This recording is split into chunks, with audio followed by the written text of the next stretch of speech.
आखिर दुर्गा माँ को क्यों लेने पड़े अलग अलग अवतार? आखिर क्या है माँ के इन 9 अवतारों का रहस्य? आपको बताएंगे इस वीडियो में, तो हमारे साथ अंत तक बने रहिए। मित्रों, अश्विन माह के शुक्ल पक्ष की प्रतिपदा तिथि से शारदीय नवरात्रि की शुरुआत तो होने जा रही है। आप हमारे पिछले वीडियो के जरिए जान गए होंगे कि इस साल शारदीय नवरात्रि की शुरुआत 15 अक्टूबर 2023 से होने जा रही है और इसका समापन 24 अक्टूबर को होगा। 24 अक्टूबर को ही दशहरा मनाया जाएगा। मित्रों, हिंदू धर्म में नवरात्रि के 9 दिन बेहद पावन माने जाते हैं, क्योंकि इस दौरान माँ दुर्गा के 9 अलग अलग रूपों की पूजा की जाती है और इन सभी का अलग अलग महत्व है। इन सभी देवियों से अलग अलग कहानियाँ भी जुड़ी है। तो चलिए आपको बताते हैं। पहला स्वरूप माँ शैलपुत्री। नवरात्रि के पहले दिन ही माँ शैलपुत्री की पूजा का विधान है। शैलपुत्री देवी दुर्गा का पहला स्वरूप है। पर्वत राज हिमालय के यहाँ जन्म लेने के कारण ये देवी शैलपुत्री के नाम से विख्यात हुई। देवी का यह स्वरूप इच्छा शक्ति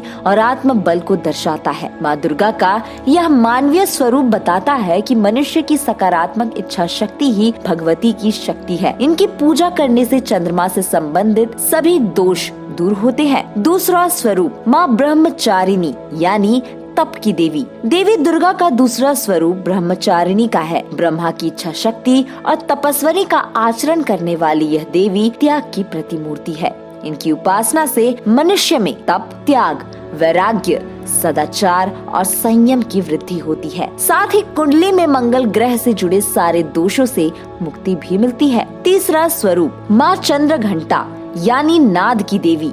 देवी दुर्गा का तीसरा स्वरूप है माँ चंद्रघंटा। इस स्वरूप में माता की मस्तक पर घंटे के आकार का चंद्र शोभित है। यही इनके नाम का आधार भी है। ये देवी एकाग्रता का प्रतीक है। इनकी आराधना से आरोग्य का वरदान मिलता है। माँ चंद्रघंटा ऊर्जा बढ़ाती है। जो लोग एकाग्र नहीं रह पाते, क्रोधी स्वभाव और विचलित मन वाले हैं, उन्हें माँ चंद्रघंटा की पूजा करनी चाहिए। चौथा स्वरूप माँ कुष्मांडा। मित्रों, जगत जननी माँ जगदम्बे के चौथे स्वरूप का नाम है कुष्मांडा।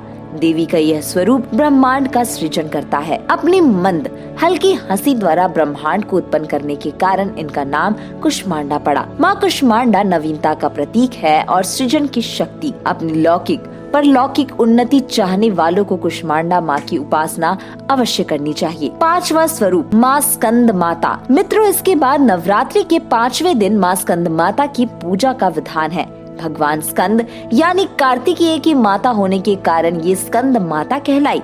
स्कंद माता भक्तों की समस्त इच्छाओं की पूर्ति करती है। इन्हें मोक्ष के द्वार खोलने वाली माता के रूप में भी पूजा जाता है। देवी का यह स्वरूप चित्त में शीतलता और दया भरने वाला है। छठा स्वरूप माँ कात्यायनी।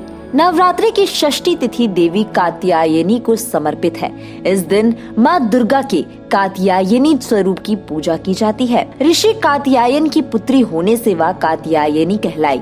इन्हें ऋषि पुत्री भी कहा जाता है। माता का यह स्वरूप कर्मठता का प्रतीक है और नारी जाति को प्रेरणा देता है कि वह अपनी दया, तपस्या, संयम और त्याग जैसे गुणों के साथ वीरांगना भी है। सातवां रूप माँ कालरात्रि। मित्रों, नवरात्रि के 7वें दिन माँ दुर्गा की 7वीं शक्ति देवी कालरात्रि की पूजा होती है। माँ कालरात्रि को यंत्र, मंत्र और तंत्र की देवी भी कहते हैं। भयानक स्वरूप के बाद भी शुभ फल देने वाली देवी शुभांकरी के नाम से इन्हें पूजा जाता है। माँ कालरात्रि का स्वरूप दुष्टों का विनाश और ग्रह बाधाओं को दूर करने वाला होता है। 8वां स्वरूप माँ महागौरी। 8वें दिन यानी कि अष्टमी तिथि को माँ दुर्गा के 8वें स्वरूप माता महागौरी की पूजा का विधान है। देवी का यह स्वरूप भगवान शिव की प्रिया का रूप है, जो उनके साथ कैलाश पर्वत पर विराजित है। इनकी उपासना से भक्तों के सभी पाप धुल जाते हैं।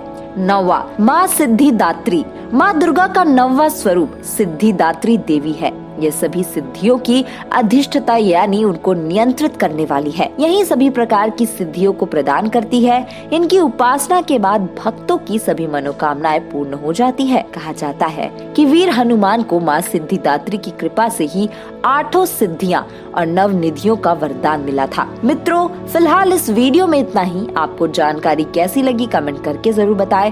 धर्म और दर्शन की ऐसी ही रोचक जानकारियों के लिए जुड़े रहिए हमारे साथ।